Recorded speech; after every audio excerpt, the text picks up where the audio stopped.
পূর্ববঙ্গ जो आज बांग्लादेश है, পূর্ববঙ্গ যা আজকের বাংলাদেশ এবং তৎকালীন পূর্ব পাকিস্তান ছিল, আজ যদি এটি ভারতের অংশ না হতো তবে আমাদের একটি ইসলামিক রাষ্ট্রে বসবাস করতে হতো। ইসলামিক কান্ট্রি মে রহনা পড়তা। শনিবার মুখ্যমন্ত্রী হিসেবে শপথ গ্রহণের পরপরই স্বাধীন ও গণতান্ত্রিক ভারতের অন্যতম পথিকৃৎ ডক্টর শ্যামাপ্রসাদ মুখোপাধ্যায়ের বাসভবনে যান শুভেন্দু অধিকারী। সেখানে তিনি বঙ্গরাজ্যের ইতিহাস, বিভাজন এবং গঠন প্রক্রিয়া নিয়ে নিজের রাজনৈতিক অবস্থান তুলে ধরেন।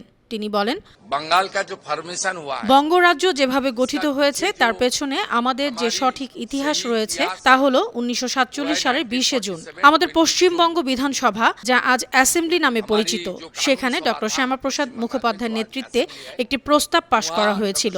এর মাধ্যমেই পূর্ববঙ্গ, যা আজকের বাংলাদেশ এবং তৎকালীন পূর্ব পাকিস্তান ছিল, পাকিস্তানের অংশ হয়। পূর্ববঙ্গ जो आज बांग्लादेश है वो उस वक्त पूर्व पाकिस्तान था, पाकिस्तान का साथ गया है और ये जो पोर्शन है আর এই অংশটি পশ্চিমবঙ্গ ভারতের অংশ হিসেবে প্রতিষ্ঠিত হয়। শুভেন্দু অধিকারী আরও বলেন, আজ যদি এটি ভারতের অংশ না হতো তবে আমাদের একটি ইসলামিক রাষ্ট্রে বসবাস করতে হতো। ইসলামিক কান্ট্রি মে রহনা পড়তা।